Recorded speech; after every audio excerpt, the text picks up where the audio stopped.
Ladies and gentlemen, welcome back to the channel. Obviously, one of the biggest weeks in the club's recent history, so I may as well roll on with the videos. I mean, I want to get round to talking about other stuff and talk about my trip to Valencia and shit like that, but that's kind of out the window. It's past. Probably not going to talk about that on the channel any longer. I didn't really do much vlogging and that when I was there anyway. I was kind of in the moment. I didn't want to do anything. I took a few videos of Celtic fans chanting, which you'll probably see on Twitter. You know, so yeah, there's no need. You probably seen me banging my head against a lift as well. That was entertaining. That went viral. But here today talk about the aftermath and the snowball effect of Brendan Rodgers leaving Celtic last night to join Leicester as their new manager. Neil Lennon rushed into the thick of things, becoming the new Celtic manager, and it is not going to be an easy start for Neil Lennon. Big game tonight, and that is what we're here to talk about. We're going to talk about how will it impact Celtic tonight against Hearts, heading to which is easily the probably hardest place for Celtic to get a result.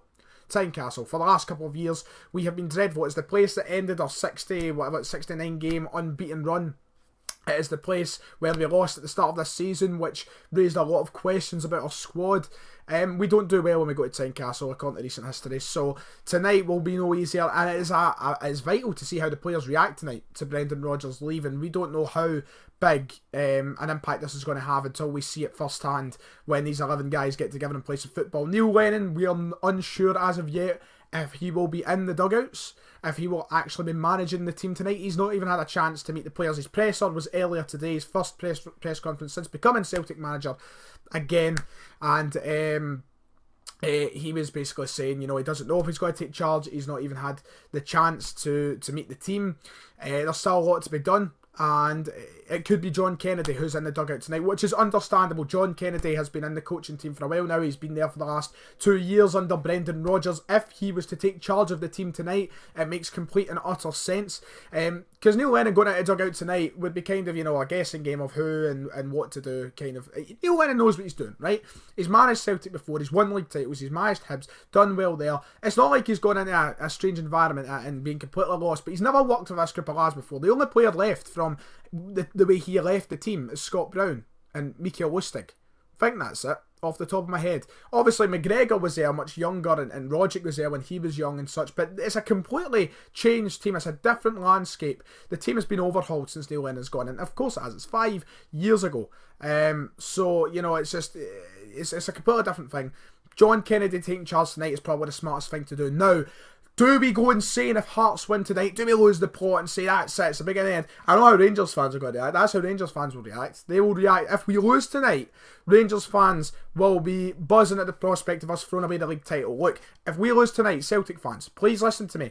Do not rush into panic stations. Do not think it's the beginning of the downward spiral. We could have easily lost this game tonight with Brendan Rodgers in the dugout. Tynecastle's not an easy place to go to.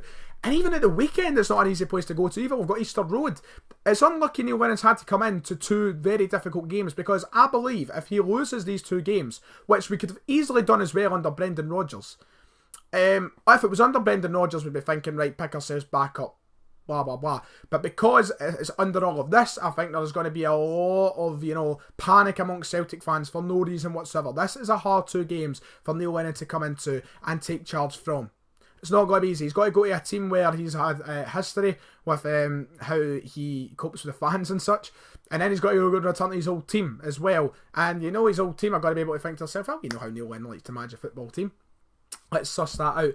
Look, don't panic if we lose tonight at Tynecastle, because I reckon if Brendan Rodgers was in charge, we'd have equally as big a chance of losing or dropping points, whatever. It's not an easy place to go to. As for Neil Lennon or John Kennedy, whoever takes charge of the game tonight, it's pretty straightforward for me what has to be done. You just send the players out and tell them, you know what to do. There's no need, and Neil Lennon has said it himself, there's not going to be a drastic change in how Celtic play football. It's not like we've brought in Pep Guardiola, who's here to, you know, completely renovate the team and bring a whole new style, a renaissance of football. No, Neil Lennon is going to come in and continue from when Brendan Rodgers has played, left off, and play pretty much identical football. There's not going to be a radical change at the club. So the players should know what they're doing on the park.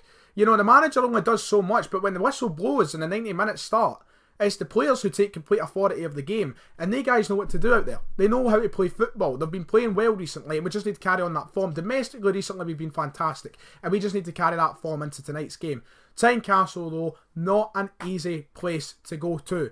And it's just a shame that this is all kicked off when such an important game is coming up. Another reason why a lot of people are angry at Brendan Rodgers for leaving the team in this manner, because we've got a tremendous run of games coming up, which could be extremely hard to rack up points. You've got Hibs, you've got Hearts, you've got Aberdeen, you've got Rangers, all in the space of 5 games, which is crazy. And Neil Lennon needs time to settle in, needs time to get to know these guys.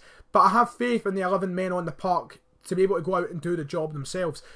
They are obviously need a manager. I'm not saying just fucking forget a manager, but these guys should be able to step out tonight and go, right, look, it's not like because Brendan's gone we can't play football. They should be able to step on the park tonight and give us a performance. But the main message for me and the main moral of the story is, if we lose, please, Celtic, everybody on Twitter, fans, come on, don't fucking lose the heat. Do not panic. That's all I can say, because we could have easily lost tonight with Brendan Rodgers. I can't reiterate that point enough. Yes, there might be a difference between losing and then a shocker of a performance. We will see how the players look. I think the players will be hungry. I think if anything, the players should be motivated to go out and play some of their best football tonight and avoid being embarrassed, because there is a lot to be shown, a lot to fight for. Let's get right up Brendan Rodgers. Simply put. It's basically, it's just a preview. There's got to be more video. I'm going to talk about Neil Lennon in a separate video. I'm going to talk about future Celtic match. There'll be a lot to come. But tonight's game is very important, and we'll be able to talk about it and reflect on it tomorrow as well, probably. Hopefully a decent result, though. The lads know what to do out in the park, and that's the moral of the story. So if you've enjoyed, like and subscribe, let me know your opinions to my opinion. A bit shorter than usual, didn't really drag it out the whole 10 minutes, but it was really just, a message of how big tonight's game is in the grand scheme of things. And is there a panic if we lose? No, there's not a panic. We will be fine. I'm sure we can march on to get 10 in a row. That'll be discussed in a separate video, though, and the treble and such. It'll all be discussed over the next week. It's a big week, right? Let me milk the views. Right, see you all next time.